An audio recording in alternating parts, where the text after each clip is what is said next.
jours, dans cette vidéo, tu vas apprendre à construire l'image d'un point par une homothétie. Alors voilà, ça c'est une construction très importante, c'est la construction de base qu'il faut savoir faire, puisque ensuite, si tu veux construire l'image de figure par des homothéties, il va bien sûr falloir avoir compris comment on construit l'image juste d'un seul point.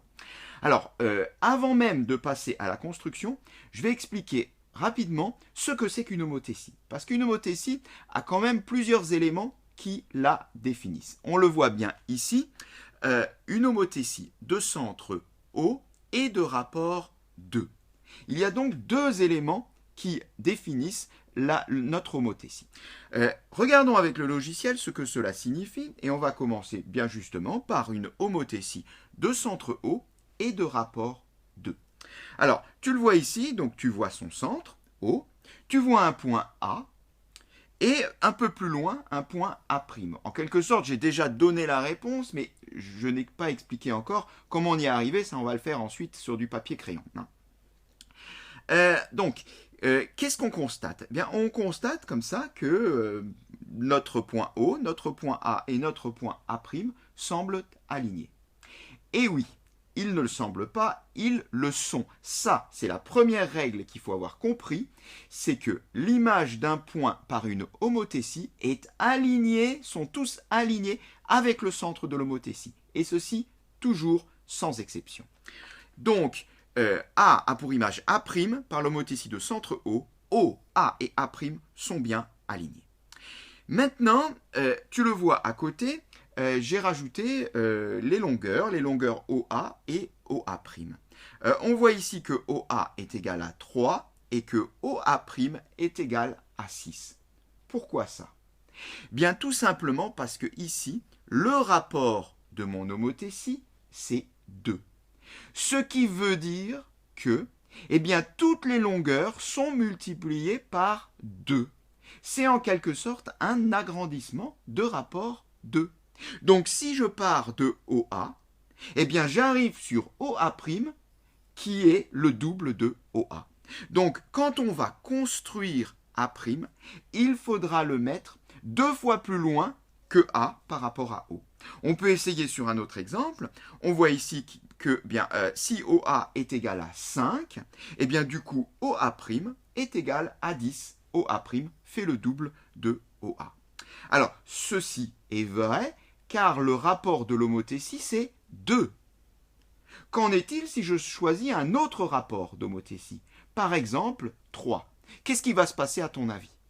Bien oui, évidemment, les longueurs vont être multipliées par 3. Ce qui veut dire que, on le voit ici, eh bien, si OA fait 3, eh bien, OA' va mesurer 9. Je vais donc mettre OA' 3 fois plus loin de O que les Eh bien voilà, si tu as une homothétie de rapport 100, ça veut dire que OA' est 100 fois plus grand que OA.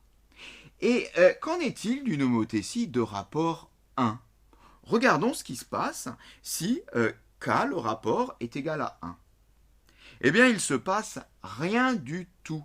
Eh oui, puisque si le rapport est 1, ça veut dire que j'agrandis de 1, donc je n'agrandis pas, puisque multiplié par 1, ça fait rien. Eh bien, OA est sur OA', A est sur A', il ne se passe rien. C'est d'ailleurs pas une homothétie qu'on va étudier.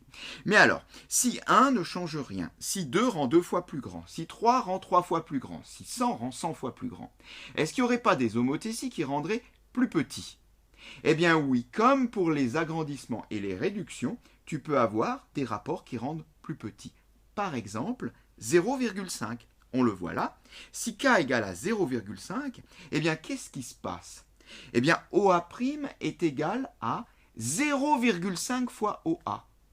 Donc, si OA est égal à 3, OA' est égal à 0,5 fois 3. C'est-à-dire la moitié de 3, autrement dit 1,5. Et du coup, OA' se retrouve plus près de O que les A, puisque là, on a un rapport qui est inférieur à 1. Voilà en gros le fonctionnement des homothéties. On n'en a pas fini, on pourrait encore parler des rapports négatifs, mais on va s'arrêter là pour l'instant. On est donc là au tout début du chapitre, il faut déjà bien avoir compris sur des homothéties simples. Et donc ce qu'on va faire, eh bien, on va construire ici l'image du point A par notre homothétie de centre O et de rapport 2, cette fois-ci sur une feuille avec un crayon. Alors, c'est parti, donc on a notre point O et notre point A. Donc on va essayer de se rappeler tout ce qu'on a dit. Première chose qu'on avait dite, c'est que O, A et A' sont alignés.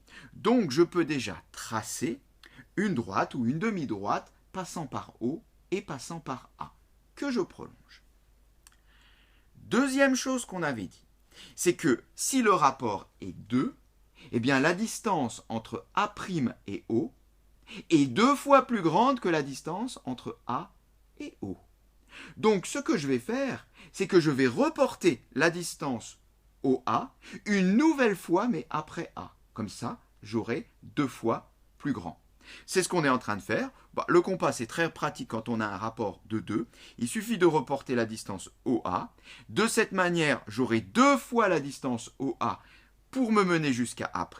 Et bien là, c'est terminé. J'obtiens l'image du point A par l'homothétie de centre O et de rapport 2. Voilà, tu as compris, je pense. Si par exemple tu avais eu un rapport 3, il aurait fallu le reporter 3 fois, etc. Toujours, bien sûr, en n'oubliant pas que le centre de l'homothétie, un point et son image sont alignés. Cette séquence est terminée.